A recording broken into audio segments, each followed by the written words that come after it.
මේ පන්තියේ පොදු පරීක්ෂණ කියන්නේ පොදු කොටසේ ඔයගොල්ලෝ කලින් සතියේ ඔයගොල්ලෝ ඉගෙන ගත්ත අවබෝධය ප්‍රශ්න පත්‍රේ කොහොමද හැදෙන්නේ මොනවද එන්නේ කියන එක. දැන් අද මේ සතිය අපි ඉගෙන ගන්නවා ඒකේ අනිත් කොටස. කියන්නේ පැය එකමාරක ලකුණු 40ක් අවම ගන්න ඕනි. ලකුණු 100ක් ලැබෙන කොටසකින්. ඒ කියන්නේ බුද්ධි පරීක්ෂණයේ කොටස තමයි අද අපි ඉගෙන ගන්න යන්නේ. හරි. මම හිතනවා මං ගැන මුලින්ම හැඳින්වීමක් කළොත් හොඳයි කියලා. ඇත්තටම මමත් සමීරස ගෙම බැච් එකේ SLS බැච් එකේ ශ්‍රී ලංකා පරිපාලන සේවයේ 2017 කණ්ඩායමේ දැනට කුරුණෑගල දිස්ත්‍රික්කයේ යෝජන සංවර්ධන දෙපාර්තමේන්තුවේ සහකාර කොමසාරිස්වරයා හැටියට රාජකාරී කටයුතු කරනවා. දරුවනේ ඔයගොල්ලන්ට ඇහෙන්නේ නැත්නම් කරුණාකරලා මට chat box එකේ දාන්න. කෝඩ් එක පේනවද? මම ලියන අකුරු පැහැදිලිද? මම ඉලක්කම් පැහැදිලිද කියන එක chat box එකේ දාන්න. ඔයගොල්ලන්ට මොනෑම ප්‍රශ්නයක් තියෙනවා නම් chat එකේ දාන්න මට පේනවා. මම ඒකට ඒ වෙලාවෙම අවශ්‍ය කටයුතු කරන්නම්. හරිද? දැනට මම කියන දේ ඇහෙනවද?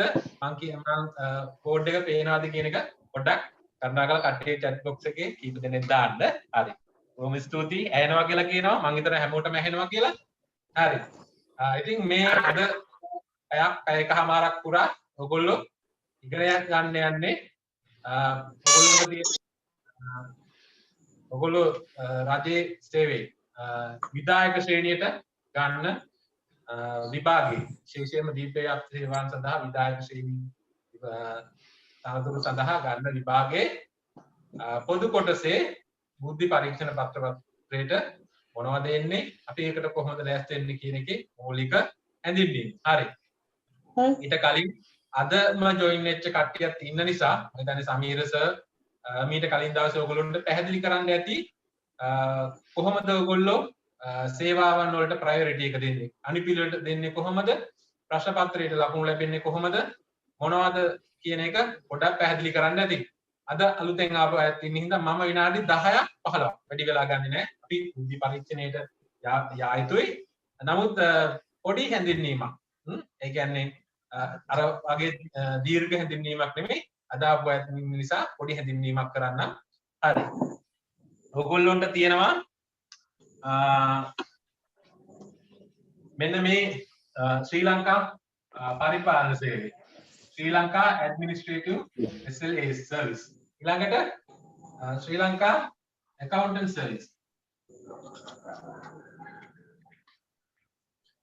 සේල්ස්. දිනව පේනවද? පේන්නේ නැත්නම් මට කියන්න. හරි. ඊළඟට ශ්‍රී ලංකා ක්‍රම සම්පාදන සේවය ප්ලෑනින් සර්විස්. ඊළඟට ශ්‍රී ලංකා අධ්‍යාපන පරිපාලන සේවය SLEAS. ඊළඟට ශ්‍රී ලංකා සයන්ටිෆික් සර්විස් විද්‍යාත්මක සේවය. ඔන්න ඔය කියන සේවාවන් පහට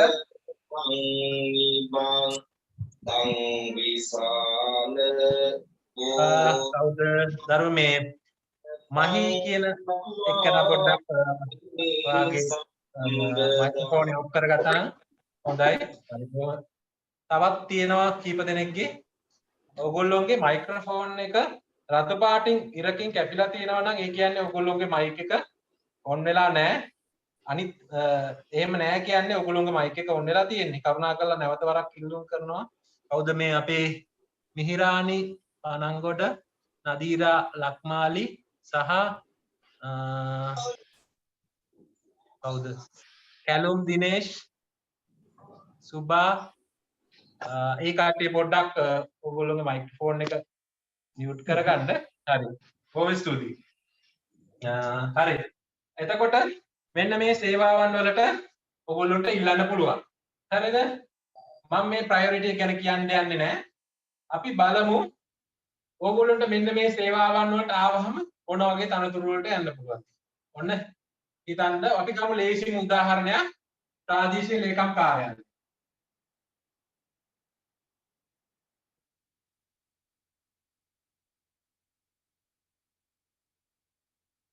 ප්‍රාලේ කාර්යාලයේ තියෙනවා කරුණේ විධායක මට්ටමේ තනතුරු කීපයක්. ඔයගොල්ලෝ දන්නවා ප්‍රාදේශීය ලේකම් තනතුර. ඊළඟට සහකාර ප්‍රාදේශීය ලේකම්. ඊළඟට සහකාර අධ්‍යක්ෂ සැලසුම්. ඊළඟට ඝන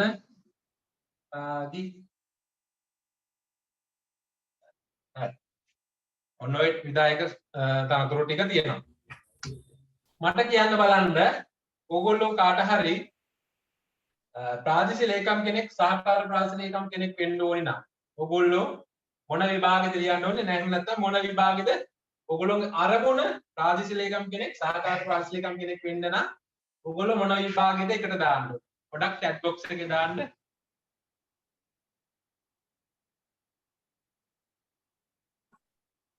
විනාඩියක් දෙන්න මට.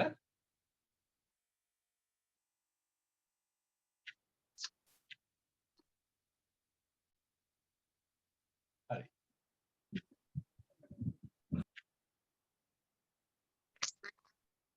හරි දරුවෝ.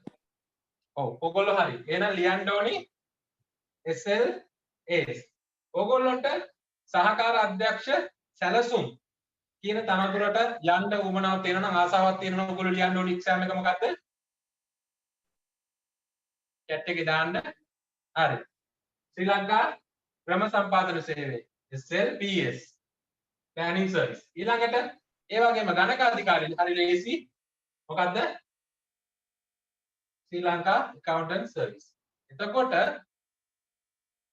මෙහෙම හිතන්න ඕගොල්ලෝගේ ඉන්නවා එකම ෆැකල්ටි යාළුවෝ 3 දෙනෙක්. හරිද? ඒ යාළුවෝ 3 දෙනා ලියනවා මේ විභාගේ. හරිද? මේ විභාගේ දාන එක්කෙනෙක් දානවා ප්‍රයොරිටි එක ශ්‍රී ලංකා පරිපාලනය උඩටම. තව එක්කෙනෙක් දානවා ශ්‍රී ලංකා ප්ලෑනින් සර්විස් උඩට. තව එක්කෙනෙක් දානවා ශ්‍රී ලංකා accounting service උඩට. මේක දැම්මට පස්සේ වෙනස් කරන්න බෑ. ඒ නිසා දාන්න කලින් හොඳට හිතලා බලන්න. එතකොට ඔය යාළුවෝ 3 දෙනාම යනවා එකම මේ විභාගේ පාස් වෙලා එකම ප්‍රාදේශීය ලේකම් කාර්යයක්. එතකොට මේක උඩට දාපු එක්කන යනවා සහකාර ප්‍රාදේශීය ලේකම් වෙලා. මුලින්ම ප්‍රාදේශීය ලේකම් කෙනෙක් වෙන්න බෑ. සහකාර ප්‍රාදේශීය ලේකම් වෙලා යනවා. ඊළඟට accounting service උඩට දාපු එක්කන යනවා මේ එකම ෆැකල්ටි එකම අවුරුද්ද හිටපු එක රූම් එකේ හිටපු යාළුවෝ 3 දෙනෙක් කියලා හිතන්න. එතකොට accounting service උඩට දාපු එක්කන යනවා ඒකෙම ගණකාධිකාරී වෙනවා. planning service එක දාපු එක්කන ඒකෙම සහකාර අධ්‍යක්ෂ සැලසුම් වෙලා යනවා. එතකොට ඒගොල්ලෝගේ කැමැත්ත. සමහර විට නොදන්නා කමට මේ උඩට දැම්මොත් සමහර විට හිතෙන්න පුළුවන් අපරාධේ මම මේ ආවේ මෙන්න මේ තනතුරකට මට යන්න තිබ්බනේ වෙන එකට කියලා හිතෙන්නේ නැති වෙන්න දැම්ම ඔයගොල්ලෝට යන්න තියෙන තනතුරු මොනවද? ඔයගොල්ලෝගේ කැමැත්ත මොකක්ද? මේ ඔක්කොම විධායක ශ්‍රේණියේ ඊළඟට දීපව්‍යත්ත සේවාව. හරිද? ගැටලුවක් නැහැ එකම වැටුප් කේදෙන. හැබැයි මේවට ලැබෙන වරප්‍රසාද වෙනස් සහ පිළිගැනීම තියෙන්න පුළුවන් එක එක විදිහට එක මේ සමහර අයට එකම අමාත්‍යාංශ දෙක තුනක ඉන්න වෙන්න පුළුවන් සමහර අයට ඕනම අමාත්‍යාංශයකට ඕනම දෙපාර්තමේන්තුවකට යන්න පුළුවන්. ඕගොල්ලන්ට තියෙන chance එක ඕගොල්ලෝගේ තියෙන කැමැත්ත බලලා මෙන්න යන්න තියෙන තනතුරු බලලා කරුණාකරලා ඇප්ලයි කරන්න කියලා මම මුලින්ම ඉල්ලා සිටිනවා. හරිද? ඒ වගේම ඕගොල්ලන්ට වෙන්න ඕනි නම් සහකාර අධ්‍යාපන අධ්‍යක්ෂ කෙනෙක්. එහෙම නැත්නම් විදුහල්පති කෙනෙක්. ඒ කියන්නේ ජාතික පාසලක විදුහල්පති කෙනෙක්, නියෝජ්‍ය විදුහල්පති කෙනෙක් වෙන්න ඕන ඕගොල්ලෝ දාන්න ඕන මොකද්ද? විභාගේ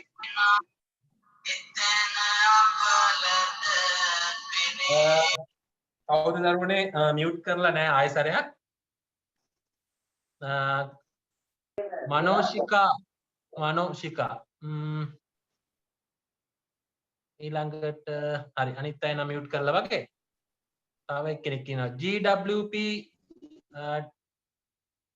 එයත් ඉන්නවා. හරි. බොහොම ස්තුතියි. මියුට් බටන් එක බලන්න කොයිලෙත් අමතක වෙලා හරි ඔයගොල්ලෝ දාලා නැත්තම් හරි. හරි. එහෙනම් ඔන්න ඉන්නවා එක්කෙනෙක් යන්න කැමැත්තෙන් ඉන්නවා ජාතික පාසලක විදුහල්පති හෝ නියෝජ්‍ය විදුහල්පති. එහෙම නැත්නම් සහකාර අධ්‍යාපන අධ්‍යක්ෂ. එයා දාන්න ඕනි මොකද්ද? මේ තනතුරු මේ සේවාවන් වලින් උඩටම දාන්න ඕනි මොකද්ද? chat එකේ දාන්න බලන්න. මම පොඩි වෙලාවෙ ගන්නෙ. හරි.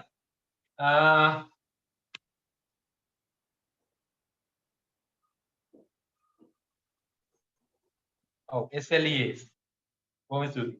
එහෙනම් ඔයගොල්ලෝ දන්නවා. එහෙනම් කවුරු හරි ඉන්නවා වන සංරක්ෂක දෙපාර්තමේන්තුවේ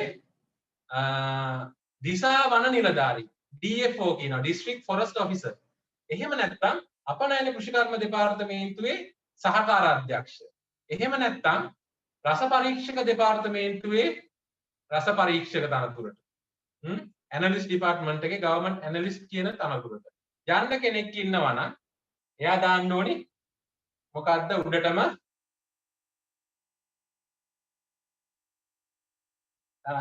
හරි. ශ්‍රී ලංකා සයන්ටිෆික් සර්විස්. හරි. ඔයගොල්ලෝ දන්නවා. එහෙනම් ගැටලුවක් නැහැ නේද? ඔන්න දැන් තමන් කරලා තියෙන ඩිග්‍රියට මේ පහම දාන්න පුළුවන් අය ඉන්න පුළුවන්. වයස් සීමාව අනුව දාන්න බැරි වෙන්න පුළුවන්. හැබැයි වයස් සීමාව තුල ඉන්නවනම් 28ට අඩු නම් තමන් කරලා තියෙන ඩිග්‍රී එක ඔය සියල්ල ආවරණය වෙනවා නම් මේ සියල්ලටම දාන්න පුළුවන් වෙන්න පුළුවන්. සමහර අයට පුළුවන් වෙන්න පුළුවන් දෙකකට දාන්න. සමහර එක්කෙනෙකුට තුනකට දාන්න පුළුවන් වෙන්න පුළුවන්. සමහර කෙනෙකුට හතරකට දාන්න පුළුවන්. එකකට දාන්න පුළුවන් එකනට බය වෙන්න දැන් ප්‍රයොරිටි ඇවිල්ලා ඉවරයිනේ. කොහොමද දාන්න පුළුවන් එකට? එකකට වැඩිය දානවා නම් මම කියපු දේවල් සහ ඕගොල්ලෝගේ කැමැත්ත කියන එක පෙරමුණු කරගෙන ඕගොල්ලෝගේ ප්‍රයොරිටි එක දක්වන්න. හරි. එහෙනම් මේ කෑල්ල ඉවරයි. එතකොට ප්‍රශ්න පත්‍ර පොදු කොටසට දෙකයි. එකක් දැන් අපි අද කරන බුද්ධි පරීක්ෂණය, අනිත් එක තමයි අවබෝධය. බුද්ධි පරීක්ෂණයට පැයකමාරයි අවම 140ක් ගන්න ඕන. 100න් 40ක් ගන්න ඕන. හරිද? ලකුණු 100ක් දෙනවා. අපි හිතනවා ගොඩක් වෙලාවට ප්‍රශ්න 50ක් වගේ එයි මේ පැයකමාර ඇතුළත අපිට කරන්න. මොකද මේක අලුත්ම විභාගයක් අපි කරන කාලේ එක එක සේවාවන් වලට තිබ්බා විභාග. දැන් මේ සේවාවන් පහට විභාග පහක් තිබ්බා. නමුත් දැන් එහෙම නෙවෙයි. පොදු කොටස සමත් වෙන අයට විතරයි පුළුවන් ඉල්ලන්න. තමන් දාපු සේවාවන් වලට අදාළ ඉතිරි කොටස. සේවාවන් වලට විශේෂිත වෙච්ච විභාග ලියන්න පුළුවන් වෙන්නේ මේ බුද්ධි පරීක්ෂණයට සහ ඔයගොල්ලන්ට මේ ගිය සතියේ කරපු අවබෝධයට කියන එකට. දැන් මේකට 40යි නම් ගත්තේ මේකට 40ක් අරන් නැද්ද? මදි. දෙකේම එකතුවක් එන්න ඕනේ 100ක්. ඒ කියන්නේ ඇවරේජ් එක 30ක් මෙහෙම පුළුවන්. මේකට 40යි මේකට 60යි වෙලා 100ක් හෝ ඊට වැඩි වුණොත් පුළුවන්. එහෙම නැත්නම් මේකට 38යි මේකට 70යි කියමු. ඒත් වැඩක්. හරිද? 108ක් තිබ්බ වැඩක් නැහැ. මේ අවම ලකුණු ප්‍රමාණය අරන්. මේ දෙකේම එකතුව 100 පන්නලා යන්න ඕනි. හැබැයි එකකට 40ට වැඩියෙන් තියෙන්නේ. ඒක ඔයගොල්ලන්ට සමීර සර් කියලා දෙන්න ඇති. හරි. මම දන්නවා ඒක අනිවාර්යෙන් කියලා දෙන්න ඇති කියලා. ඊළඟට අපිට තව පොඩි වෙලාවක් තියෙන්නේ. අපිට මේ දෙකේ ලකුණු එකතුව සහ ඔයගොල්ලෝ පරිපාලන සේවය දැම්මොත් තව පේපර්ස් 3ක් තියෙනවා. හරිද? එතකොට මේකට ලකුණු 100ක් ගන්න පුළුවන් පළවෙනි එකට. දෙවෙනි එකට 100ක් ගන්න පුළුවන්. ආයෙ තව ප්‍රශ්න පත්‍ර 3ක් තියෙනවා. මේ පොදු කොටස අරනහම තව ප්‍රශ්න පත්‍ර 3ක් තියෙනවා SLAs. මේකටත් 100ක් ගන්න පුළුවන්. මේකටත් 100ක් ගන්න පුළුවන්. එතකොට ලකුණු 500න් මේ ලකුණු 500න් වේකන්සි ගන්න 100යි නම් අපි බලමු මේ අවුරුද්දේ ගන්න 100යි. ඉන්ටර්විව් කෝල් කරනවා තව මේ වගේ 125ක්. ඒ කියන්නේ තව 25ක්. 100ක් නම් 25ක්. 200ක් නම් 50. එතකොට 125ක් ඉන්ටර්වියු කරනවා 25ක් කපන්න බලන්න. හරිද? ඒ 25 කැපෙන්නේ මෙන්න මේ 500න් ගත්ත ලකුණු ගානයි ඉන්ටර්වියු එකට. ඉන්ටර්වියු එකට ලකුණු 25ක් දෙනවා. ඒකෙන් ගන්න ගාන සාමාන්‍යයෙන් අපේ සැරේ අඩුම තිබ්බේ ලකුණු 15යි වැඩිම තිබ්බේ 25නේ. ලකුණු 10ක විතර වෙනසක් තමයි දෙන්නේ. මේ පේපර්ස් පහට උපරිම ස්කෝර් කරලා තියෙනවා නම් මේක ගැන බය වෙන්න එපා. හරිද? මේකෙදි චෙක් කරලා බලන්නේ පෞරුෂත්වයේ කතා කරන්න හැකියාව ඊළඟට sannivedanaye ඒ වගේ කරුණු පහක්. ඉතින් ඒ ගැන අපි කතා කරමු පාස් වුණාට පස්සේ. හරිද? ඔයගොල්ලෝ දැනගන්න ඕනි මෙන්න මේ මුල පේපර්ස් වලට ගන්න ලකුණු 200න් යම්කිසි ගානක මේ තුනට ගන්න යම්කිසි ගානක එකතු කරපුවාම මුලම ඉන්න 125 දෙනා මුලම ඉන්න 125 දෙනා ලකුණු 90 පෙළ ගස්සපුවාම මුලම ඉන්න 125 දෙනා 100ක් ගන්නවා නම් මම කියන්නේ. දැන් ඔයගොල්ලෝ 155 ගන්නකොට හදන්න. එතකොට දශම ගණන් આવොත් අපිට කෑලි භාග මිනිස්සු නෑනේ. දශම ගණනක් හරි આવොත් ඒක න ගන්න. හරිද? මේ 155ට හැදුවොත් මට මතක විදිහට 155යි SLS මේ සැරේ ගන්නෙ. එතකොට ඒකට හැදෙනවා. මෙතන 155 125. හරිද? එතකොට එයි තව 40 ගණක් එයි. හරිද? හරි. එහෙනම් මේ 500න් උපරිම ගන්න. එතකොට මේ 25 ගැන එච්චර වද වෙන්න හේතුවක් නැහැ. හරිද? ඒ නිසා මේ අපේ ඔය සේන දීපේවාර්ත සේවාවන් වලට ගන්නකොට ඉන්ටර්විව් එකකින් කපනවා ඉන්ටර්විව් එකේදී එනවා ඒක වෙන්නේ නැහැ මොකද දන්නවද ලකුණු 15යි 25යි ලොකු වෙනසක් නැහැ ලකුණු 10ක වෙනසක් තියෙනවා මේකෙන් ස්කෝර් කරලා තියෙන එකනට 500න් ස්කෝර් කරලා තියෙන එකනට හොඳට ස්කෝර් කරලා දෙනවා කොහොමවත් කපන්න බෑ ඒ නිසා ඒවා හිතලු විතරයි ඔයගොල්ලෝ බය නැතුව විභාග ලියන්න ඔයගොල්ලෝ දක්ෂයි නම් ඔයගොල්ලෝ පොඩක් ලකී වෙන්නත් ඕනි වාසනාවන්තයි නම් ඔයගොල්ලොන්ට ඉන්ටර්විව් පාසලා විදායක ශ්‍රේණියේ තනතුරකට එන්න පුළුවන්. හරි. එහෙනම් මම අවසන් කරනවා. මොනවා හරි ප්‍රශ්න තියෙනවා නම් අහන්න මේ සම්බන්ධයෙන් අපි වගේ පොඩි විනාඩි 15ක් විතර ගත්තේ යන්න ඕනේ. අවබෝධය කරා වගේම බුද්ධි පරීක්ෂණයට අපි යන්න ඕනේ. හරි. මොනවා හරි ප්‍රශ්න තියෙනවද මේ සම්බන්ධයෙන්? මම පොඩි කෙටි හැඳින්වීමක් කරේ අද ආපුවත් ඉන්න පුළුවන් නිසා. බලමු chat එකේ ඔයගොල්ලෝ මොනවද කියලා තියෙන්නේ කියලා. හරි. ගැටලු නැහැ. මම හිතන්නේ සමීර සර් ගිය සතියේ හොඳටම ඔයගොල්ලොත් එක්ක මේ පිළිබඳ සාකච්ඡා කරමු නිසා ඔයගොල්ලොට ගැටලු අඩුයි. හරි. කොහොම සන්තෝෂයි. හරි. එහෙනම් යන් අපේ ප්‍රධාන කර්තව්‍යයට අද දවසේ අපේ මුඛ්‍ය පරමාර්ථයට මොකද්ද? බුද්ධි පරීක්ෂණය මොන වගේ ප්‍රශ්න පත්‍රයක්ද? මොනවද එන්නේ? එන ඒවට පොඩ්ඩක් උදාහරණත් එක්ක පොඩ්ඩක් සාකච්ඡා කරලා බලමු. ඔයගොල්ලෝගේ කැසට් එකේ තියෙන විදිය. හරිද? මෙන්න මේව තමයි වෙන්නේ. මොනවද? බුද්ධි පරීක්ෂණයට එනවා කියලා කියනවා.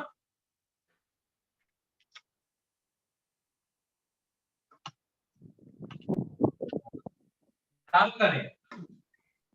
මම මෙහෙන් ලිව්වොත් පේන්නේ නැත්තම් කියන්න.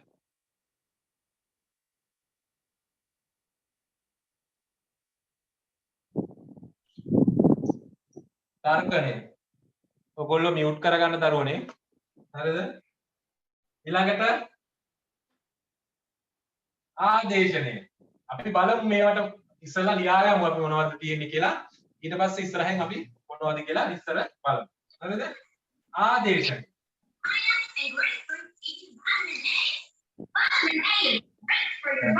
කවුද? සදමාලි. සහ iPhone එක කාගේද මට නම වැටෙන්නේ නැහැ. දරුවෝ පොඩ්ඩක් මියුට් කරගන්න. හරි බොහොම ස්තුතියි.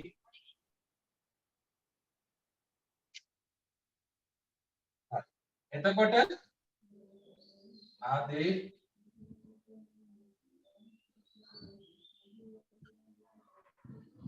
අර්ථකථනය. ඔයගොල්ලන්ට මේ අකුරු පේන්නේ නැත්නම් පේනව නම් කරුණාකරලා මට chat එකේ දාන්න පේන්නේ නැත්නම් ඒත් දාන්න.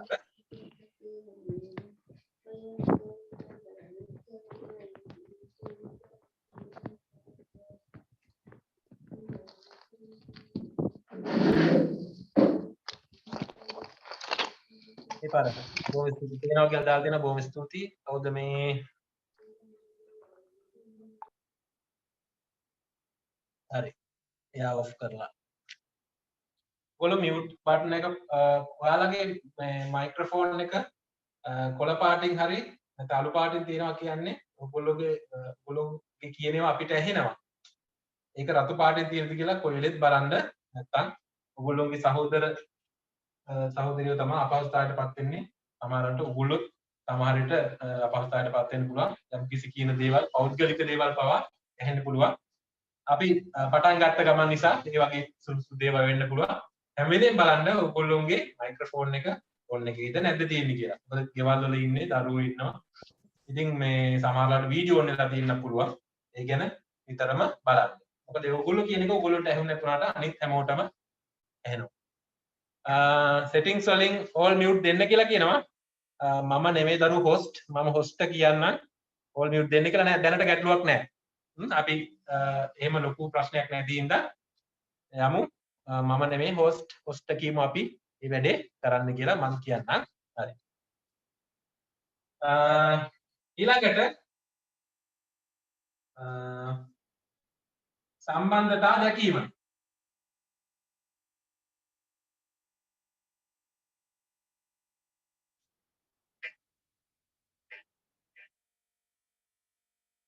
ඊළඟට පරිවර්තනය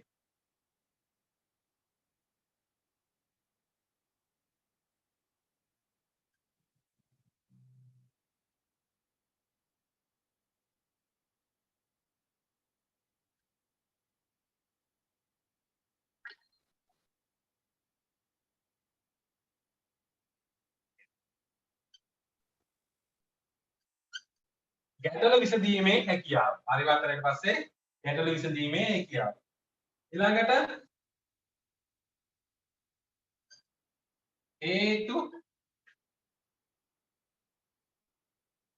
හේතුඵල සම්බන්ධතා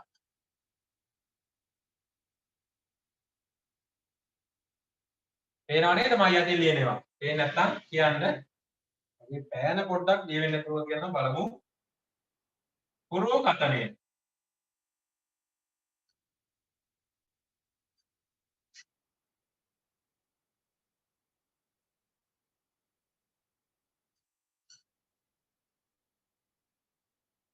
තොරතුරු සංවිධානය ඊළඟට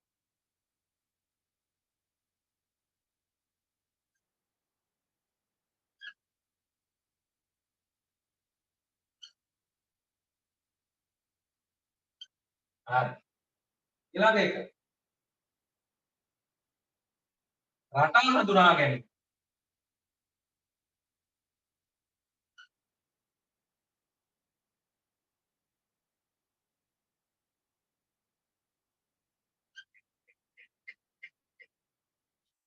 උපදෙස් පිළිපැදීම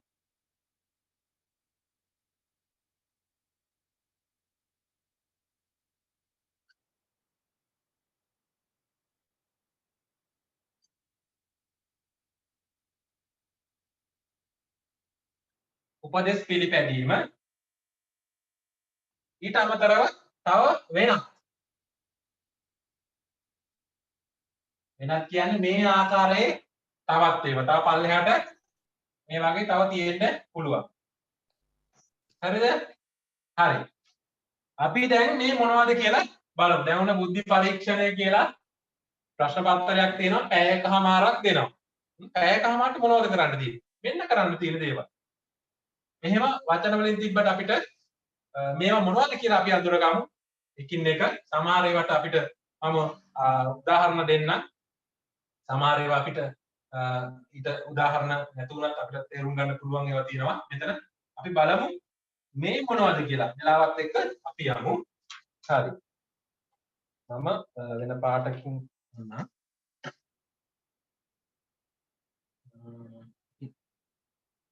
රතු පාට ගමුකෝ හරි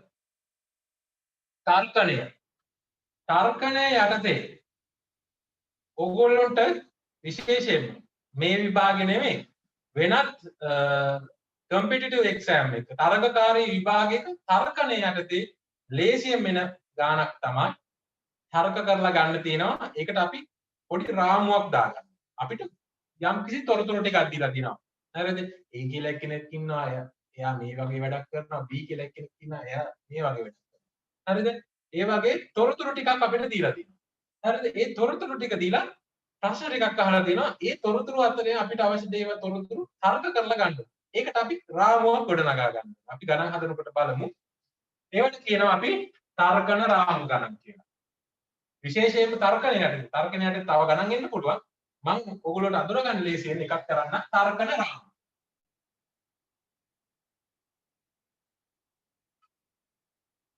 තර්කන රාමු ගණන්. හරිද? තර්කන රාමු ගාන.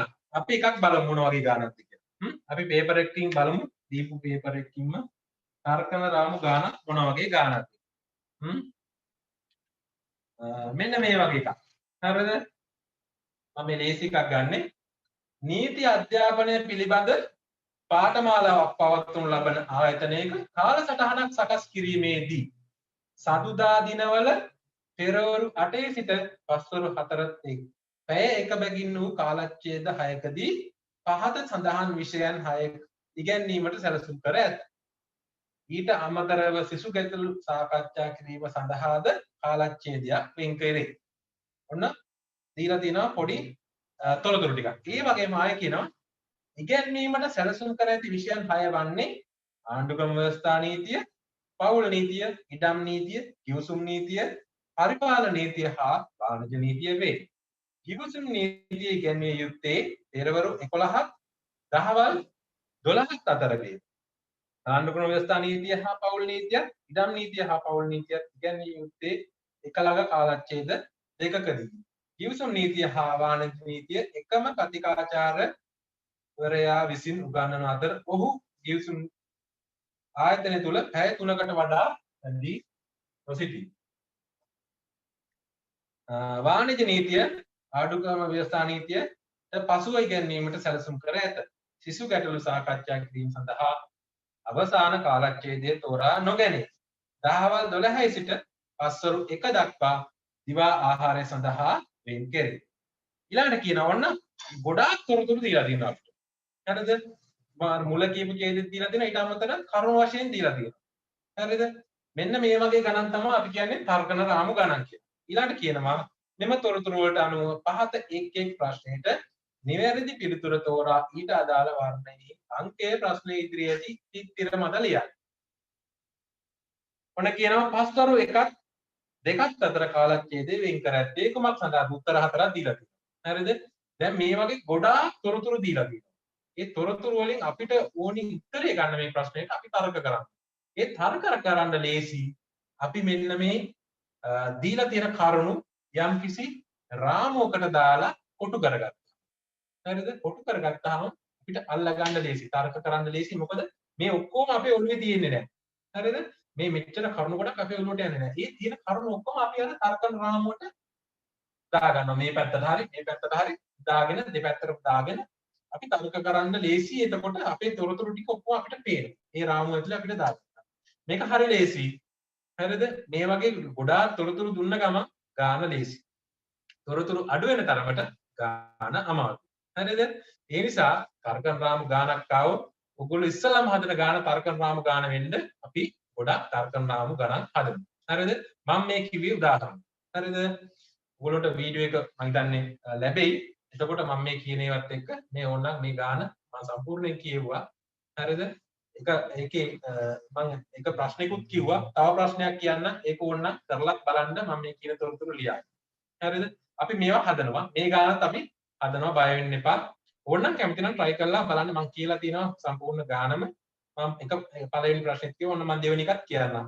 පෙරවරු 8ත් 9ත් අතර කාලච්ඡේදය වෙන්කොට ඇත්තේ කුමන විෂය සඳහාද? හරිද? හරි. එහෙනම් අපි යමු අපේ බුද්ධි පරීක්ෂණේ ඊළඟ එන්න පුළුවන් ගණන් වර්ගය මොකක්ද? ඊළඟට එන්න පුළුවන් ආදේශනේ. යමක් වෙනුවට යමක් ආදේශ කරනවා. හරිද? යමක් වෙනුවට යමක් ආදේශ කරනවා. හරිද? උදාහරණ විදියට සීනි වෙනුවට තියෙන ආදේශකයක් තමයි ඔයගොල්ලෝ දන්නවා අකුරු. ඒ වගේ ළඟ ළඟ යන දෙයක් ආදේශ කරන්න පුළුවන්. හරිද? මේ වගේ ගැටලු වලට එන්නේ විශේෂයෙන්ම අපිට ගන්න පුළුවන් මේ රහස් සංකේත ගැටලු. ඒ කියන්නේ අංක වලට අකුරු වෙනුවට ආදේශ කරලා ගන්න ඒවා අපිට පුළුවන් ආදේශ පන්තියේ ගැටලු වලට අපිට ගන්න පුළුවන් ඕන මොනවද?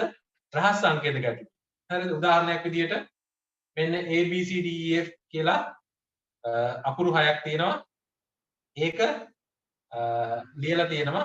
ඒක ඉස්සරහින් ලියලා තියෙනවා අංක ටිකක්. කියනවා මෙන්න මේ ලියලා තියෙන අංක තියෙන්නේ පිළිවෙලට. එහෙම නැත්නම් පිළිවෙලට නෙවෙයි. විශේෂයෙන් පිළිවෙලට තියෙන වැඩක් නැහැ. පිළිවෙලට නෙවෙයි. හරිද? ඒ අනුව අසා ඇති ප්‍රශ්න වලට උත්තර සපයන්න කියලා. ඒ වගේ ගැටලු. එහෙම නැතුව තවත් වෙන ආදේශ ගණන් එන්න පුළුවන්. මම මේ ඒ වගේ එකක් තමයි ඔයගොල්ලන්ට විස්තර කරේ. හරි.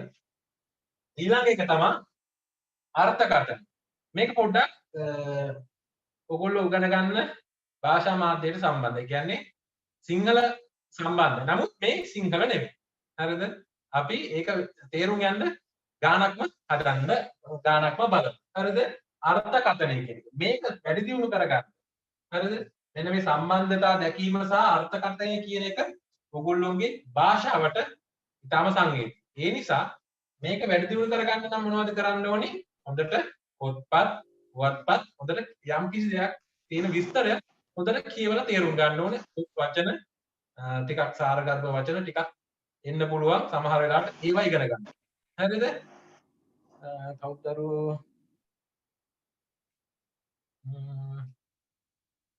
මියුට් කරගන්න බලලා ඔයගොල්ලෝ. හරි. හරි.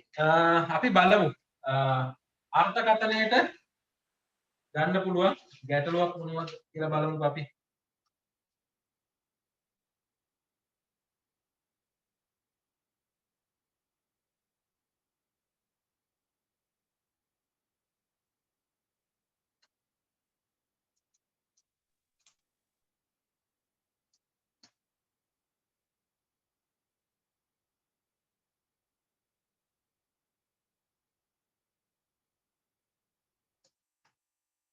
මෙන්න මේ වගේ එකක් අපිට. අංක 1 සිට 5ට එක් ප්‍රශ්නයේ මුලින් දී ඇති පදයේ අර්ථය දී ඇති වර්ණ අතුරින් තෝරා එම වර්ණයෙහි අංකයේ ප්‍රශ්නයේ ඉදිරියේදී තීත්‍ර මත ලියන්න. අපි එකෙන් එකක් කරමු. හරිද? ඔන්න අර්ථකථනයේ සම්බන්ධයෙන් තියෙන මේක සිංහල නෙවෙයි. නමුත් ඔයගොල්ලෝගේ භාෂාව සිංහල පිළිබඳ සිංහල නම් භාෂාව සිංහල පිළිබඳ හොඳ දැනීමක් තිබීම ඔයගොල්ලන්ට වාසියක් වෙනවා. හරිද? අපි බලමු. හරිද? මෙන්න මේක බලන්නකෝ. මම කිව්වේ පදයේ අර්ථය දී ඇති වර්ණ අතරින් තෝරන්න. හරිද?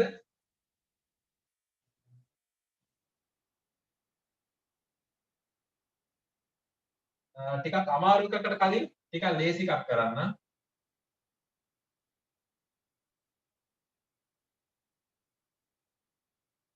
ඔන්න වචනේ තමයි ස්පටික කියන එක. උත්තර ටික තමයි එක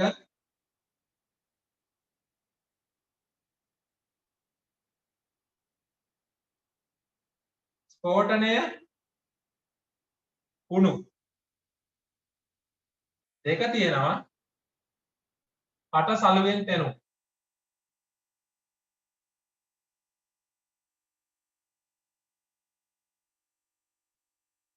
ඊළඟ තුන තියෙනවා කැට සහිත.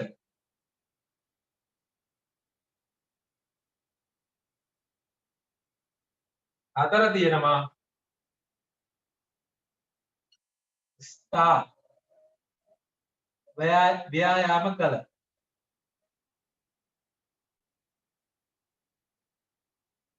මොකක්ද උත්තරේ? chat එකේ දාන්න බලන්න.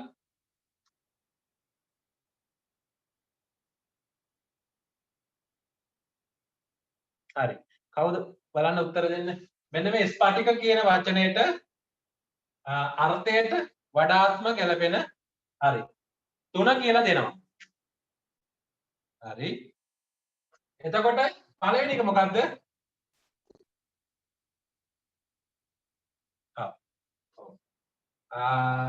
මේකේ හොඳට බලන්න මම කිව්වේ පදේ අර්ථය දී ඇති වර්ණ අතරින් තෝරා එම වර්ණයේහි අංකය තමයි ලියන්න කියලා. එතකොට අංකය තමයි දාන්න ඕනි. හරිද? මේක ප්‍රශ්නේ නැති හින්දා උගලට අංකය තමයි දාන්න. හරි. 3 තමයි උත්තරේ. අපි අනිත් ඒවා බැලුවොත් ස්ෆෝටනය වුණු කියන්නේ පුපුරනවා කියන එක. ඔයගොල්ලෝ දන්නවා සතුන් මගින් සුලඟ මගින් බෝ වෙන බීජ ස්ෆෝටන යාන්ත්‍රණය මගින් කියන්නේ පුපුරලා විසිරෙන්නේ තමයි රබර් වගේ පොළොස් විද්‍යාවට එහෙම ඉගෙනගෙන ඇති. එතකොට පටසලුන් දෙනු කොහොමද ගැලපෙන්නේ? කැට සහිත තමයි උත්තරේ. ස්ථා ව්‍යායාම කළ කියන එකත් අදාළ නැහැ. එතකොට ස්පටික කියන එකේ අර්ථයට ගැලපෙන එක තමයි 3 උත්තරේ. මේ වගේ ප්‍රශ්න. මේ ටිකක් ලේසි එකක් කරේ. මේක බලන්න.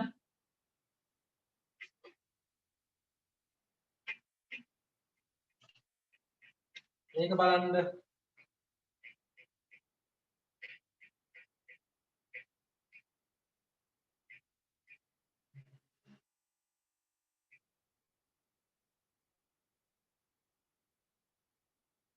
වචනේ ගර්හිත.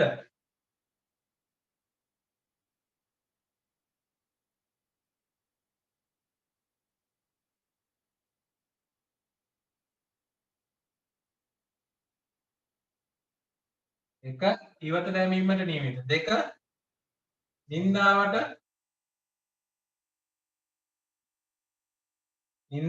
ලක් වුණු. 3 ගෘහ ආශ්‍රිත.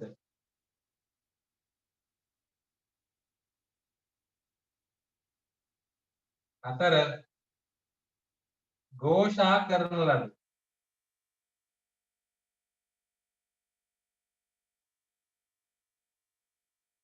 1 එක ඉවත දැමීමට නියමිත. 2 නින්දාවට ලක් වුණු. 3 ගෘහ ආශ්‍රිත. 4 ഘോഷා කරන ලද. මොකක්ද උත්තරේ කියන chat එකේ දාන්න බලන්න. දන්න කෙනෙක්? අබන්නයි වැරදුනාට උත්සාහ කරලා බලන්න.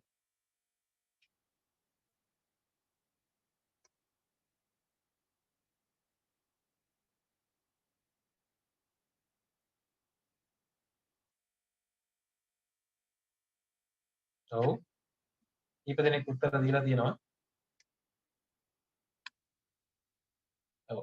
මම ඒකයි කිව්වේ මේකේ අපිට හරිය ලේසි වගේ පෙවුනට දරුවනේ මේක ටිකක් ඔයගොල්ලෝ භාෂාවේ හැකියාව හොඳට තියෙන්න ඕනේ. හරිද? ගර්හිත කියන එක ඔයගොල්ලෝ රාජ්‍ය සේවයට ආවොත් ඕගොල්ලොට ගර්හිත කියන එක ඉගෙන ගන්න පුළුවන්. හරිද? ගර්හිත කියන්නේ වාහනයක් ගර්හිත තත්ත්වයේ තියෙනවා කියලා. ඒ කියන්නේ එකෙන් ප්‍රයෝජනයක් ගන්න බෑ කියන එක. අපේ රාජ්‍ය සේවයේ ගර්හිත වාහන, ගර්හිත භාණ්ඩ ගොඩට දානවා කියන්නේ තව දුරටත් ප්‍රයෝජනයක් ගන්න බෑ. ඒ කියන්නේ ඉවත දැමීමට නියමිත. හරිද? නින්දාවට අපි ලකුණු කියන එක නෙමෙයි අදහස. එහෙම නැත්නම් ගෘහ ආශ්‍රිත කියන එක නෙමෙයි අදහස. ഘോഷා කරනවාද කියන එක නෙමෙයි අදහස. ගර්හිත කියන්නේ මේ නින්දාවට ලක්කනක් කරනවා කියන්නේ ගර්හිත නෙමෙයි ඒක. මේක ගර්හිත. හරිද? ගර්භාවට ලක් කරනවා කියන්නේ නින්දාවට ලක් කරනවා. දෙකේ බයන් මේ ගර්හිත. හරිද? ගර්හිත නිකන් මේක නෙමෙයි නින්දාවට ලක් කිරීම නෙමෙයි ගර්හිත කියන්න තියෙන්නේ. හරිද? ඒක හොඳට මතක තියාගන්න. මේ වගේ ටිකක් අමාරු ඒවත් අපිට එන්න පුළුවන්. හරිද? අපි අර්ථය ඇත්තරම අපි ළඟින් මොන අකුරුද තියෙන්නේ කියලා අහනවා. ගයන්න, අල් රයන්න, හියන්න, හිය. ගර්භිත නෙමෙයි. මේක නෙමෙයි. ගර්හිත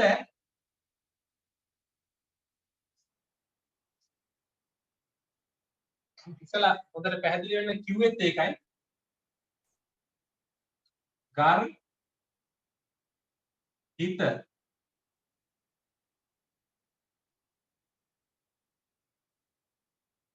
මේකට බියන්න තිබ්බොත් නම් ගර්භාව ඒ කියන්නේ මේ නින්දාවට ලකුණු කියන එක ගර්හිත තියෙන්නේ.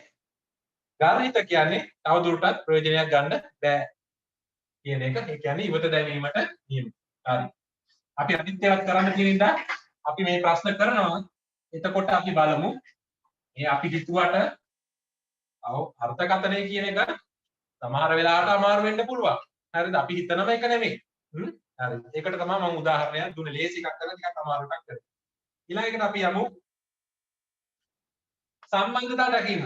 මේකත් ඔගොල්ලොන්ගේ භාෂාමය හැකියාවට ඉතාම සම්බන්ධයි. හරිද? ඒ නිසා හොඳට කියවලා කරුණාව මොනවද කියලා හොඳට කියවන්න. ඔය කියන්නේ උදාහරණයක් විදිහට පත්තරයක් එකක් සාරගර්භ දෙයක් කියවන්න. දැන් නම් ගොඩක් අඩුයි පත්තරවලත් ඒ වගේ දා උපදුප තමයි වැඩිපුර තියෙන්නේ. නමුත් ඔයගොල්ලෝ පරණ පොත්පත් විශේෂයෙන් කියවනවා නම් ජාතක කතා වෙන්න පුළුවන්, පොත්පත් වෙන්න පුළුවන්. ටිකක් කියවන්න වෙනවා මේකේ ලකුණු උපරිම ගන්න. හරි ලේසි ඒක කියන්නේ මේවා අර දැක්ක ගමන් උත්තර ලියන්න පුළුවන් ඒවා නිසා දන්නවා. හැබැයි නැත්තම් පොඩ්ඩක් මේකට අර තර්ක කරලත් ගන්න පුළුවන්. හැබැයි ගොඩක් වෙලාවට වරදින්න පුළුවන්. අපි දන්න එකක් එක තමයි ඔළුවේ තර්ක කරන්න යන්නේ. එතකොටම වරදින්න අපිට පුළුවන්. හරි. මේකට උදාහරණයක් අපි වෙන පේපර් එකකින් ගමුකෝ. සම්බන්ධතාවය දැකීම. මම මේකට එකක් කරන්නේ. හරිද? වෙලාවත් එක්ක යන හින්දා මොකද්ද දරුවෝ? chat එකේ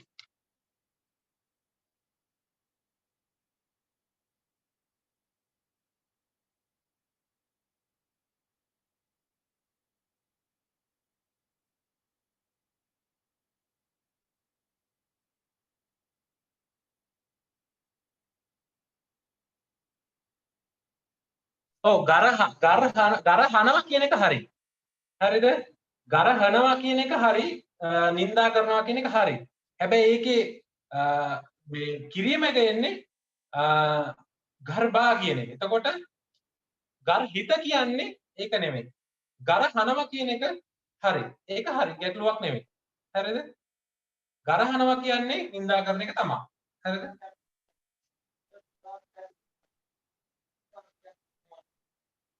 මේ ගර්හිත කියන එක තමයි මේ කියන්නේ. හරි. සම්බන්ධතාවය දැකීම. එතකොට මේක බලන්නකෝ. අංක 6 සිට 10 තෙක් එක් එක් ප්‍රශ්න යටතේ පද යුගල 4ක් බැගින් දී ඇත. ඒවා අතුරින් පද යුගල 3ක්ම කිසියම් ලක්ෂණයකට අනුව එකිනෙකට සමාන සම්බන්ධතාවයක් පෙන්වුම් කරයි. එසේ නොවන ඉතිරි පද යුගලය තෝරා ඊට අදාළ වර්ණයේ අංකය ප්‍රශ්නයේ ඉදිරියේ ඇති චිත්‍රය මතින් ලියන්න. ඒ කියන්නේ සම්බන්ධතාවයක් තියෙනවා. හරිද? පද යුගල 3ක්ම එක වගේ සම්බන්ධතාවයක් තියෙනවා. එසේ නොවන ඉදිරි පද යුගලය තමයි තෝරන්න කියලා තියෙන්නේ. මේ සම්බන්ධතාවය දැකීම යටතේ අපි මේ කරන්නේ. මේක බලන්න. මේකේ සම්බන්ධතාවය 3ක්ම එක වගේ අනිත් එකක් එහෙම නැහැ. හරිද?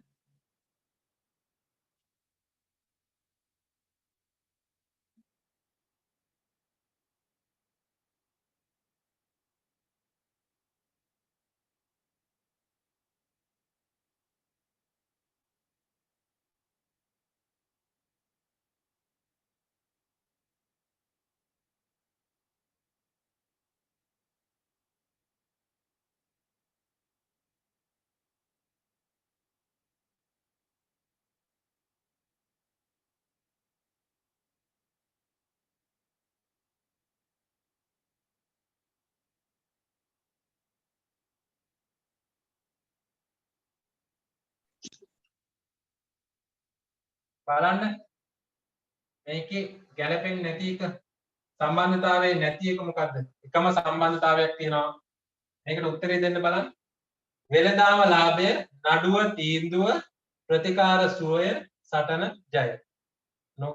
කියන්නේ සමාන සම්බන්ධතාවයක් පෙන්වුම් කරන්නේ නැති එක. කියන්නේ ගැළපෙන්නේ නැති එක. බලමු.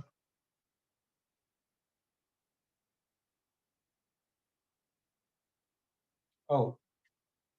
ගොඩක් අය හරියට උත්තර දෙනවා. ගැටලුවක් නැහැ. මේකේ ගත්තොත් වෙළඳාමේ ලාභය, නඩුවෙන් තීන්දුව, ප්‍රතිකාර සුවය. එතකොට වෙනදාමෙන් අපිට ඕන ලාභ ලබන්න පුළුවන් අලාභ වෙන්න පාඩු ලබන්න පුළුවන් හරිද අනිත් එක ගත්තොත් ප්‍රතිකාර වලින් සුවය ලබන්න පුළුවන් සමහර විට සුවය නොලබන්නත් පුළුවන් ප්‍රතිකාර හරි කියන්නේ සටන ගත්තොත් ජය ලබන්න පුළුවන් පෙරදින්න පුළුවන් නමුත් බලන්න සටනෙන් තියෙන්නේ ජය ප්‍රතිකාර වලින් තියෙන්නේ සුවය වෙනදාමෙන් තියෙන ලාභය ඒ කියන්නේ හොඳ ප්‍රතිඵලය දැන් මේක ගත්තොත් නඩු තීන්දුව කිව්වොත් තීන්දුව අපිට වාසි වෙන්න පුළුවන් අවාසි වෙන්න පුළුවන් අපිට කියන්න බෑ මේක මොකක්ද කියන එක. හරි ඔයගොල්ලෝ හරියට අඳුරගෙන තියෙනවා. එතකොට උත්තරේ 2. අන් ඒ වගේ සම්බන්ධතාවය දැකීම කියන ඇත්තට මේ වගේ ගැටලු එන්න පුළුවන් ඕගොල්ලොන්ට. හරි. බලමු අනිත් එක. ඔක්කොමලා වගේ හරියට උත්තරේ දීලා තියෙනවා.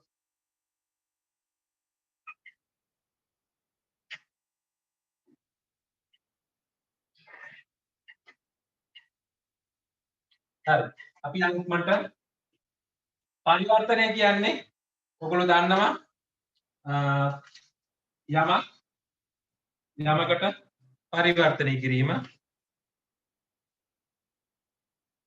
සාමාන්‍යයෙන් මේවත් එක්ක එන්න පුළුවන් ඔරලෝසු ගැටලු වගේ ඒවා ඊළඟට අර මොනවද කණ්ණාඩියකින් බලලා එන ඒවා ඒ වගේ ප්‍රශ්න තමයි සාමාන්‍ය පරිවර්තන යටතේ එන්න පුළුවන් ගැටලු. ඊළඟට ඒකක පරිවර්තන තියෙනවා ඔයගොල්ලෝ දන්නවා.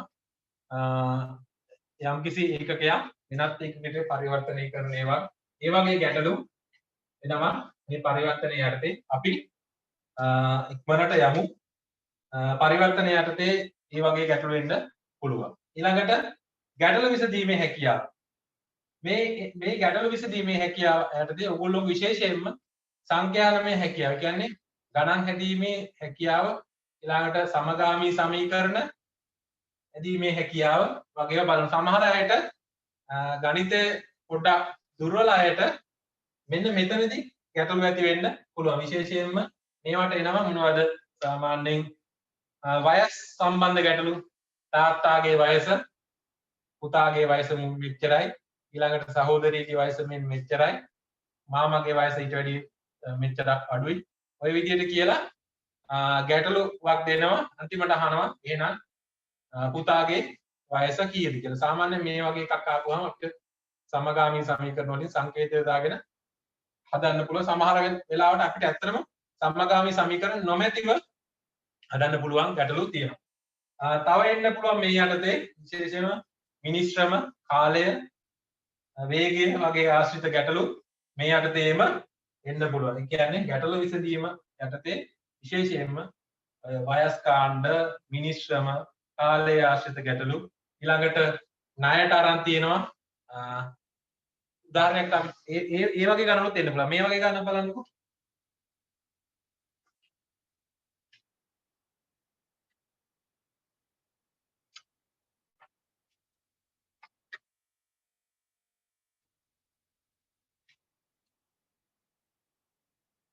සිල්වා මහතා පෙරේරා මහතාගෙන් ලබාගත් ණය මුදලක් රුපියල් 10 නෝට්ටු වලින් හා රුපියල් 50 නෝට්ටු වලින් ගෙවි.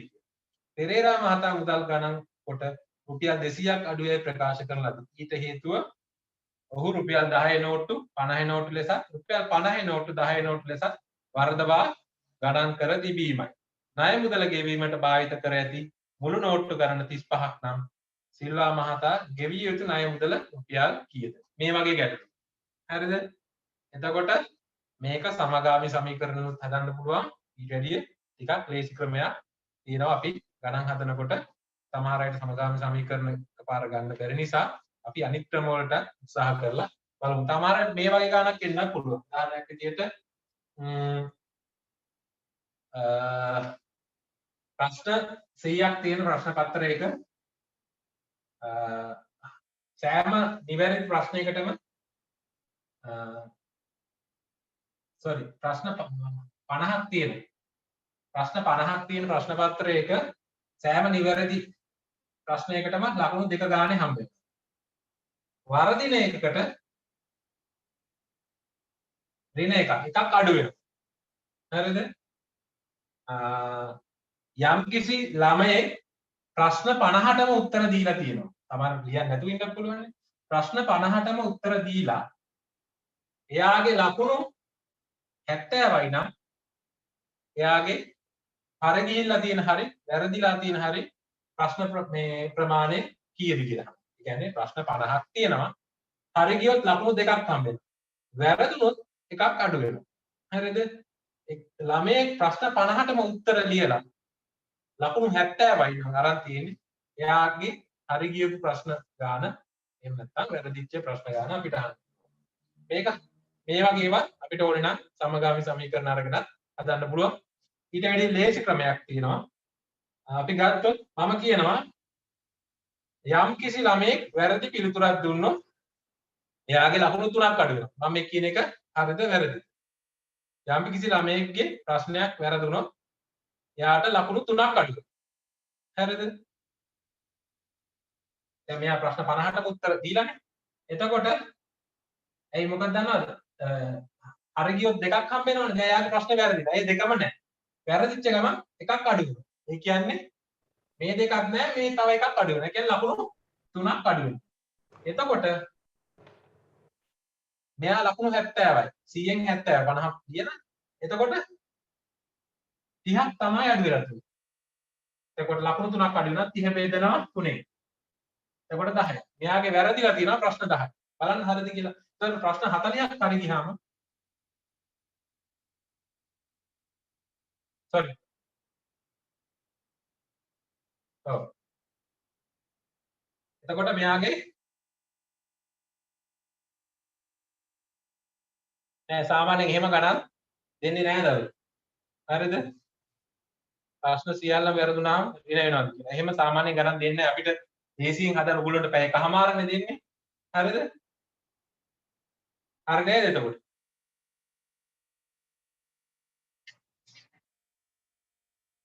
ඒ වගේ ගණන් අපිට ගැටලු විසඳීම යටතේ එන්න පුළුවන්.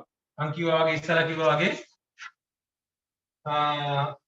වයස් සාන්ද සම්බන්ධ ප්‍රශ්න මිනිස්ශ්‍රම කාලය ආශ්‍රිත ගැටලු ගොඩක් ගැටලු විශේෂයෙන්ම සංඛ්‍යා කියන්නේ ඔයගොල්ලෝගේ එකතු කිරීම අඩු කිරීම සහ සමීකරණ ගොඩනගා ගැනීමේ හැකියාව තමයි විශේෂයෙන්ම ගැටලු විසඳීමේ බලන්නේ.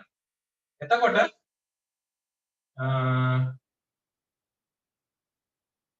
මේ කියපක තේරුනේ ඉස්සලා. එයාගේ 70යි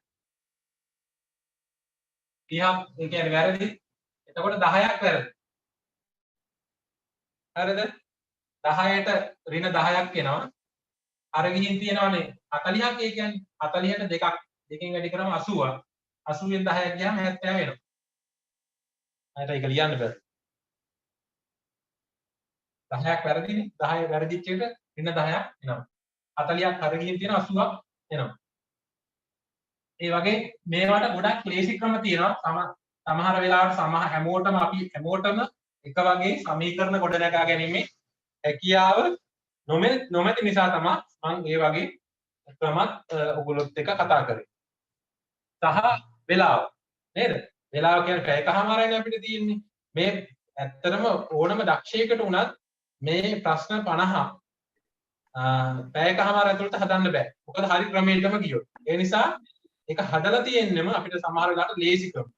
විශේෂයෙන්ම ඔය තර්කන රාමු ඊළඟට ගැටලු විසඳීම් ඊළඟට රටාවල ඊළඟට විශේෂයෙන්ම රහස් සංකේතවල ඒ වගේ පිළිවෙලක් විවිධ රටාවන් තියෙනවා. එකක් දෙකක් හොයාගත්ත ගමන් ඉතිරි ඒවාට උත්තර ටික ගන්න පුළුවන්. ඉතින් ඒ වගේ අපිට ලේසි ක්‍රම තිබ්බේ නැත්නම් මේ පැය එකමාරට මේ ප්‍රශ්න 50 අපිට කරගන්න බැරි වෙනවා. ඕනම දක්ෂයෙක් වුණත් හරියටම වෙලාව අරන් කරන්න පුළුවන්. හැබැයි පැය එකමාරෙන් නම් කරන්න බෑ. හරි. ඊළඟ එක හේතුඵල සම්බන්ධතාව අවබෝධ කරගන්න. හේතුඵල සම්බන්ධතාවය අවබෝධ කරගන්න. හරිද? මේකත් නම් ලොකු ගැටලුවක් වෙන්නේ නැහැ ඔයගොල්ලන්ට.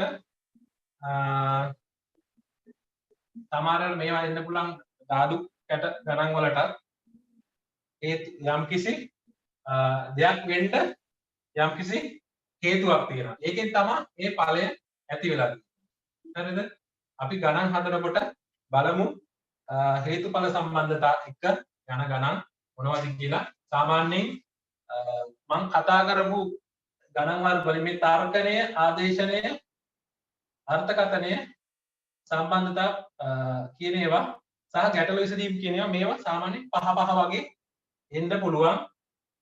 අනිවාර්යයෙන්ම ඇවිල්ලා තියෙන ඒවා මම මේවට මම තව උදාහරණ මේක අනිවාර්යෙන්ම එනවා. මේකත් එන්න පුළුවන්. මේකත් එනවා. එන්න මේ පරිවර්තනය සහ මේ හේතුඵල කියනවා සමහරවිට එන්න පුළුවන්, නොඑන්නත් පුළුවන්. එන්න ගැටළු විසඳීම අනිවාර්යෙන් පහක්වත් එනවාමයි. හරිද? ඊළඟට පුරෝගතනය. පුරෝගතනය කියන්නේ යමක් වෙයි කියලා අපි හිතනවා. ඒ කියන්නේ යමක් පුරෝගතනය වෙන්නේ සාමාන්‍ය සම්භාවිතාවත් එක්ක යන්නේ. යමක් ඉදිරියේදී එහෙම වෙයි කියලා. මේකට සාමාන්‍ය සම්භාවිතාවත් එක්ක තමයි මේ ගණන් බොහෝ විට එන්නේ. පුරෝගතනය කියන ඒවා දත්ත ටිකක් දීලා අපිට ඉදිරියේදී මොකද්ද වෙන්නේ කියලා පුරෝගතනය කරන්න එන්න පුළුවන්. හරිද?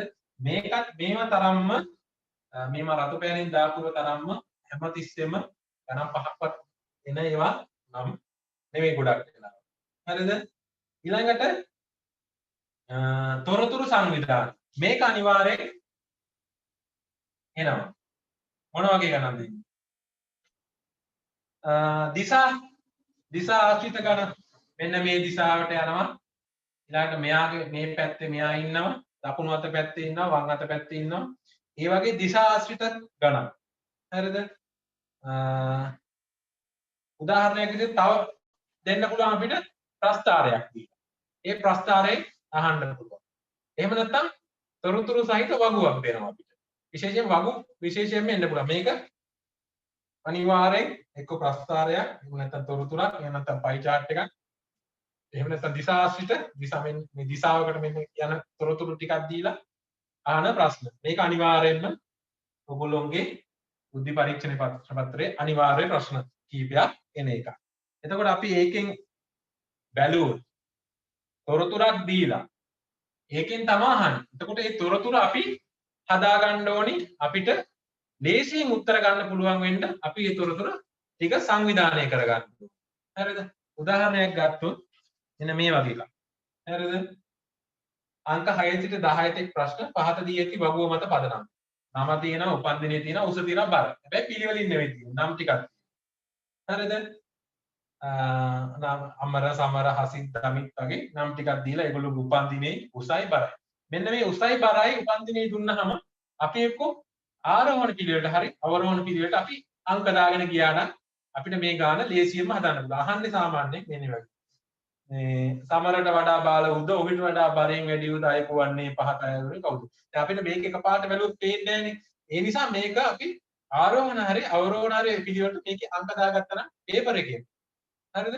පේපර් එකේම තමයි ගොඩක් දේවල් ඔයගොල්ලන්ට කරන්න වෙන්නේ. ඉතින් පේපර් එකේම මේ වගුවේ ඉස්සරහින් ඒ පේලි ඉස්සරහින් අංක ටික දාගෙන ගියා නම් ආරෝහණ පිළිවෙලට හරි අවරෝහණ පිළිවෙලට හරි මේ අහන ප්‍රශ්න වලට හරිම ලේසියෙන් උත්තර දෙන්න පුළුවන්. වයස් වැඩි වෙන පිළිවෙලට එහෙම නැත්නම් උස වැඩි වෙන පිළිවෙලට බර වැඩි වෙන පිළිවෙලට අපි දාගෙන යන්න ඕනේ. අපි ගණන් හදනකොට බලමු මේ වගේ ගණන් අපි කොහොමද හදන්නේ කියලා.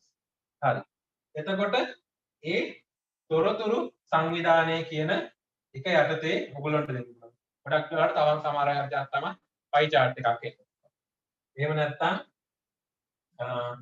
මේක සමහර වෙන් රූප සටහන් වෙනම වෙන්නත් පුළුවන්. එහෙම නැත්නම් වෙන් රූප සටහන් ඔයගොල්ලෝගේ මෙන්න බයිසිකල් වලින් මෙච්චරක් යනවා. ඒ යන කට්ටියකින් කාන්තාව මෙච්චරයි. එහෙම නැත්නම් බස් එකෙන් මෙච්චරක් යනවා. බස් එකෙන් බයිසිකලෙන් දෙකෙන් මැරට යන කට්ටිය මෙහෙමයි කියලා අපිට වෙන් රූප සටහන් වලින් උනත් සමහර වෙලාවට මෙන්න මේ තොරතුරු සංවිධානය එන්න පුළුවන්. කොහොමද ඔයගොල්ලෝගේ පේපර් එකේ අනිවාර්ය ප්‍රශ්නයක්. හරිද? කවුද දරුවෝ?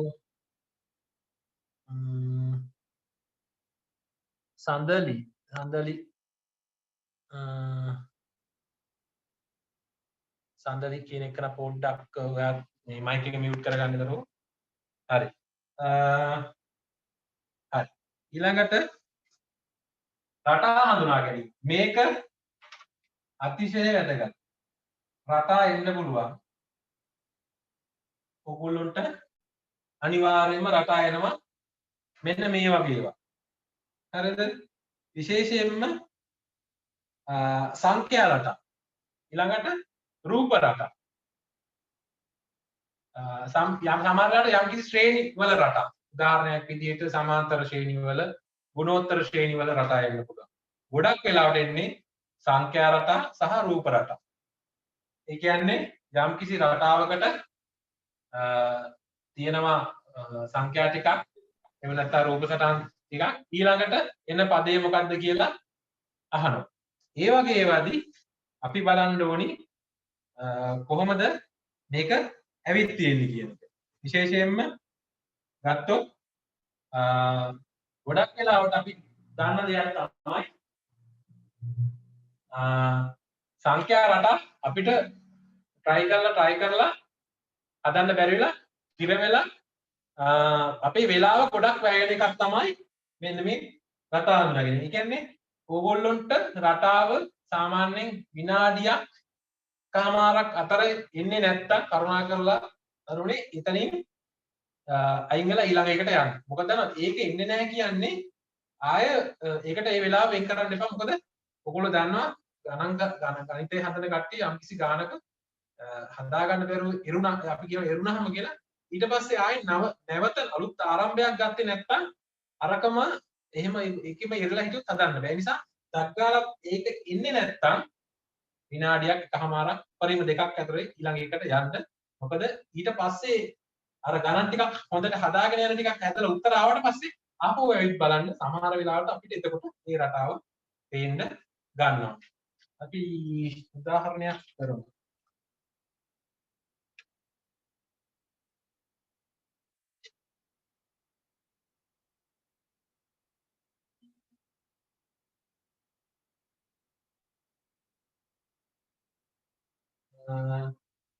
මේක බලන්න බේසික් එකක් කරමු.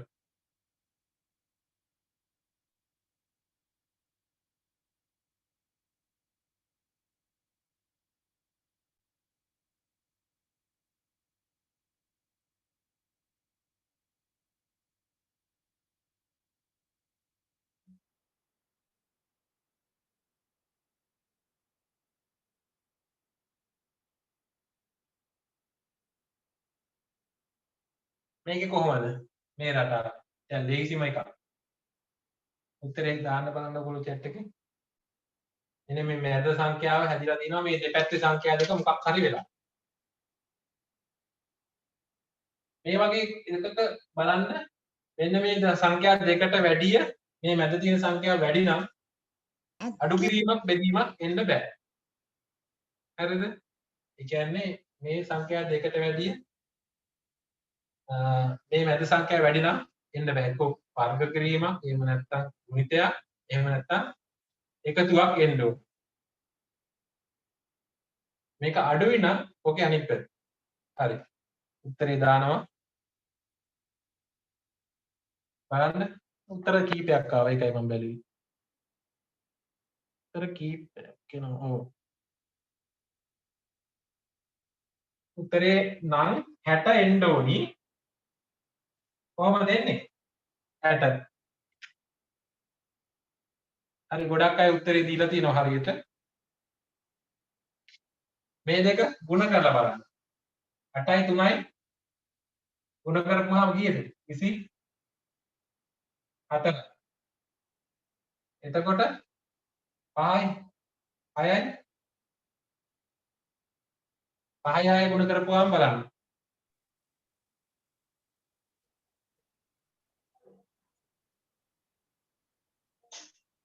30යි. ඊළඟට 7යි 3යි ගුණ කරපුවාම 21යි. එතකොට බලන්න 8යි 3යි ගුණ කරපුවාම 24යි. ඒ 27 තියෙන්නේ. කියන්නේ 24ට 3ක් එකතු වෙලා තියෙනවා. මම ඒක වෙන පාටකින් ලියන්න නේ.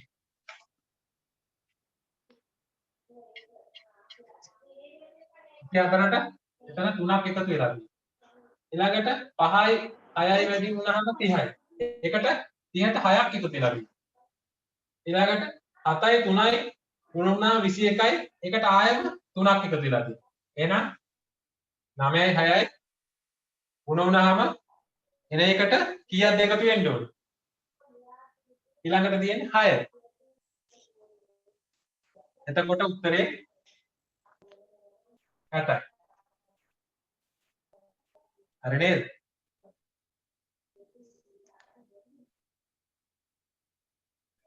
අනත් 4 ගණ 6.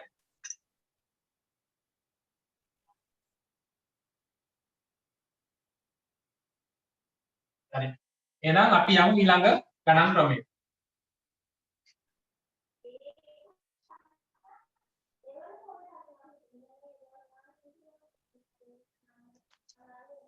මේකෙම සංඛ්‍යා රටා එන්නත් පුළුවන්. හරිද? මේකෙම සංඛ්‍යා රටා එන්නත් පුළුවන්. ඕනනම් අපිට මේ වගේ එකකුත් හදන්න පුළුවන්. නමුත් අපි ඊළඟ සතියේ අපි පේපර් එකක් හරි ඔයගොල්ලෝට ටියුට් එකක් හරි දීලා යන නිසා මම මේ අනිවාර්යෙන් එන්න පුළුවන් කියන කොටස් වලින් වැදගත්ම කොටස් ටික කවර් කරලා ඒකට ගණන් ටිකක් දෙන්නම්. එතකොට මේ කියනේම අනිවාර්ය රටා කියන එකක් අනිවාර්යෙන් වෙනවා. හින්දා ඔයගොල්ලෝ ගැටලුවක් කරගන්න එපා. අපි සංඛ්‍යා රටා රූප රටා කොහොමත් ඉදිරි හැම එකකම අපි හදන්න ඕනේ. මේකෙන් සමහර කාලවල සංඛ්‍යා රටාවයි රූප රටාවයි දෙකම ඇවිත් තියෙනවා. මොකද මෙන්න මේ බුද්ධි පරීක්ෂණය මයින හොඳ මෙවලමක් කියලා දකිනවා මේ ප්‍රශ්න පත්‍ර හදන පුද්ගලයෝ විශේෂයෙන්ම විශේෂත්ව කණ්ඩායම් බුද්ධි පරීක්ෂණය කියන්නේ බුද්ධිය මයින. බුද්ධි පරීක්ෂණය කියන්නේ බුද්ධිය මයින.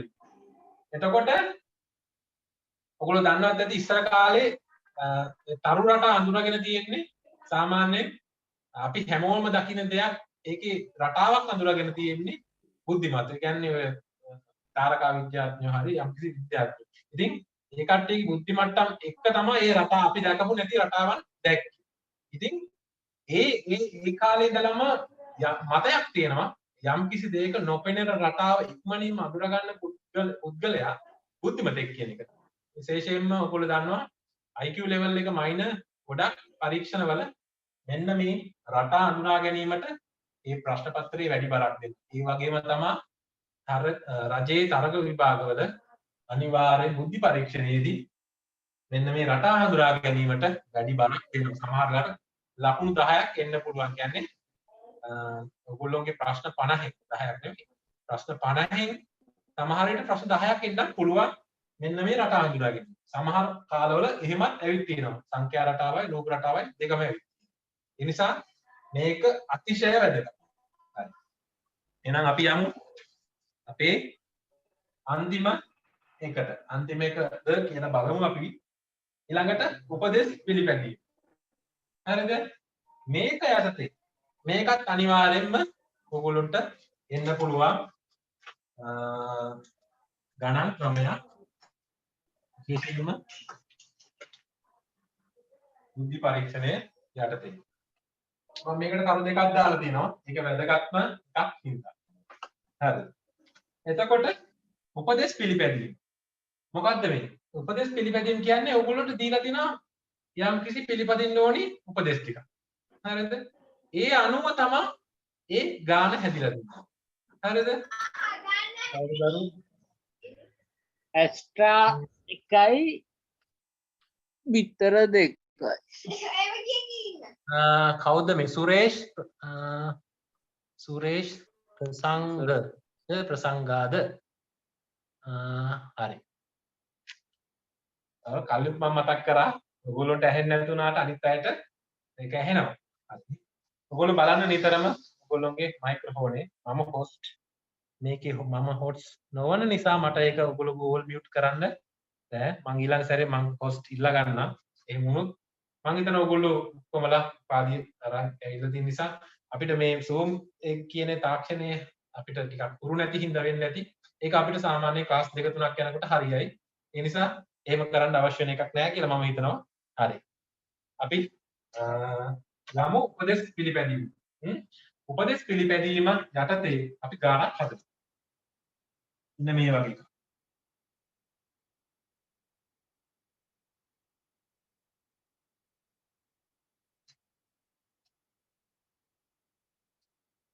මෙන්න මෙහෙම එකක් බලන්න. අංක 11 සිට 15 එක් එක් ප්‍රශ්නේ මුලින් දී ඇති රූපේ මැද සලකුණ සහිත ස්ථානයට යෙදී යුත්තේ එම රූප කට්ටලයේ සතර පැත්තේ දී ඇති රූප හතර තුලින් තෝරාගත් කොටස් එකතු වේ. අන්න එක උපදේශයක්. එසේ තෝරාගත යුත්තේ පහත සඳහන් කොන්දේසියන්. ඔන්න උපදේශ ටික දීලා තියෙනවා. එහෙනම් කිසියම් රූප කොටසක අදාළ රූප හතරෙහි එකවරක් තිබේ නම් එය තෝරා ගත යුතුයි. ඊළඟට කියනවා දෙවරක් තිබේ නම් එය තෝරා ගැනීම හෝ නොගැනීමට ඉඩ ඇත. දෙවරක් තිබේ නම් එය අනිවාර්යෙන් තෝරා ගත යුතුයි. සිව්වරක් තිබේ නම් එය තෝරා නොගත යුතුයි. ඒ කියන්නේ යම්කිසි සංකේතයක් එකපාරක් තියෙනවා නම් වටේ තියෙන රූප හතරේ අපි ලියමු මෙන්න මේ වගේ. මැදට එන්න ඕනි මොකක්ද කියලා තමයි අපි හොයන්නේ. හරිද? ඕම හතරක් තියෙනවා වටේ.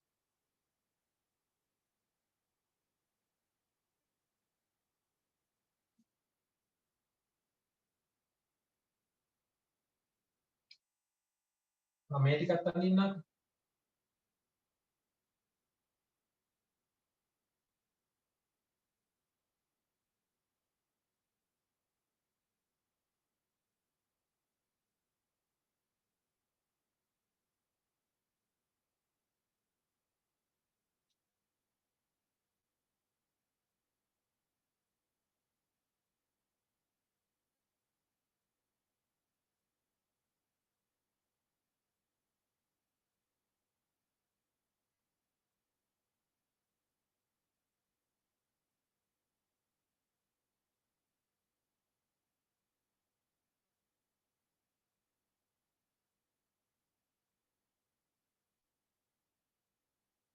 උත්තර ටික දීලා තියෙනවා. අපි උත්තර ටික දැන් නැතුව බැලුවොත් මැදට එන්න ඕනේ මොකක්ද කියලා. එකවරක් තිබ්බොත් අපි ඒක තෝරා ගන්නවා. දෙපාරක් තිබ්බොත් යම්කිසි මේ හතරේ තියෙන ඒ වගේ එකපාරක් තියෙන එක අපි තෝරා ගන්නවා. දෙපාරක් තිබ්බොත් අපි ඒක තෝරා ගන්නත් පුළුවන් අපි දන්නේ නැහැ. තෝරා නොගෙන ඉන්නත් පුළුවන්. තුන් පාරක් තිබ්බොත් අනිවාර්යයෙන්ම තෝරා ගන්නවා. හතර පාරක් තිබ්බොත් තෝරා ගන්නේ නැහැ. එහෙනම් බලන්න මෙන්න මේ ත්‍රිකෝණය කියන එක තුන් පාරක් තියෙනවා. ඒ කියන්නේ ත්‍රිකෝණේ අනිවාර්යයෙන්ම මේ තුනක් තිබ්බොත් අනිවාර්යයෙන්ම තෝරා ගන්නවා කියනවා. එහෙනම් මැදට එන්න. එකක් තිබ්බනේ ඒවත් තෝරා ගන්න ඕනේ. එකක් තියෙනවා මොනවද? මේ මැද ඩොට් එක එකපාරයි තියෙන්නේ. ඊළඟට හතර පාරක් තියෙනවනේ මේ තරුව තෝරාගන්නේ නැහැ. හරිද? ආයෙ තෝරාගන්නේ මොකක්ද? මේක 1යි 2යි 3යි. තුන් පාරක් තියෙනවා. ඒකත් තෝරාගන්න වෙනවා. මෙන්න මේ වගේ උපදේශ ටිකක්. කියන්නේ එක්වරක් තිබේ නම් ඒ තෝරාගත යුතුයි. ඒ කියන්නේ සතර පත්තේ දී ඇති රූප හතර තුලින් තෝරාගත් කොටස් එකතුවකි. එසේ තෝරාගත යුත්තේ පහත සඳහන් කොන්දේසි අනුව. හරිද? එහෙනම් අපිට උපදේශ ටිකක් දීලා තියෙනවා. මෙන්න මේ කොන්දේසි ටිකක් පනවලා තියෙනවා. ඒ අනුව තමයි අපි මැදට එන්නේ මොකක්ද කියන එක තෝරාගන්න. හරිද? මේ උපදේශ පිළිපදින්න වෙනවා. කියන්නේ එකපාරක් තියෙනවා නම් අනිවාර්යෙන් ගන්න. දෙපාරක් තියෙනවා අපි දන්නේ නැහැ. ඒද කියන්න දන්නෙත් නැහැ. ඉන්නේ නැතිවෙත් දන්නේ නැහැ. තුන් පාරක් තියෙනවා නම් අනිවාර්යයෙන්ම ඒ තෝරගන්න. කියන්නේ ඔත්තේ නම් තෝරගන්න. හතරවෙනි පාර තියෙනවා නම් ඒක තෝරගන්නේ නැහැ. දරුවෝ තෝරගන්නේ නැහැ. දැන් මැදට එකේ මෙතන උත්තර හතර දීලා තියෙනවා. මේක මෙතර යන්නේ නැහැ. මේ උත්තර හතරෙන් මම මේ ඔයගොල්ලෝ ගන්න හදනකොට තේරෙන්නේ මේ උත්තර හතරෙන් මේ මැද ඩොට් එක තියෙන එකක විතරයි. ඒ නිසා මේ අනිත් ඒවා කීයද කියලා බලන්න දෙයක්වත් නැහැ. මැද ඩොට් එක තියෙන එකට අපිට උත්තරේ දෙන්න තියෙන්නේ. හරි.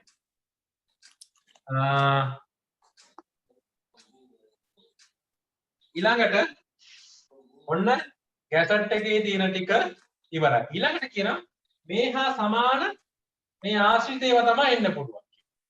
මේ ටික දීලා මෙන්න මේ වගේ අපිට ගයිඩ්ලයින් එක තමයි මෙන්න මේ ටික. සහ මේ ආශ්‍රිත වෙනත් ඒවා එන්න පුළුවන් කියලා. මොනවද ඒවා? සාමාන්‍ය අපි දැන් ඉස්සලා මම අර කුලක එකක් කිව්වා. කුලක එන්න පුළුවන්. වෙනත් ඒවා. මේ මෙන්න වෙනත් ඒවා ගණේට තව එන්න පුළුවන්. බුද්ධි පරීක්ෂණයේ මනින්න ඒවා. හරිද? ප්‍රතිශත ආශ්‍රිත ගැටලු වෙන්න පුළුවන්. හරිද? මම කියන්නේ මේවා ඒවත් මේ මැදකට දාගන්න පුළුවන්. නමුත් මම අර විශේෂ කියලා කරලා එතන වෙනත් කියන එකට ඒක දාගෙන තියෙනවා. හරිද? දැන් ප්‍රතිශත කියන එක ඕන නම් ගැටලු විසඳීමට අපිට දාන්න පුළුවන්. හරිද? ඊළඟට අනුපාත ගණන්. හරිද?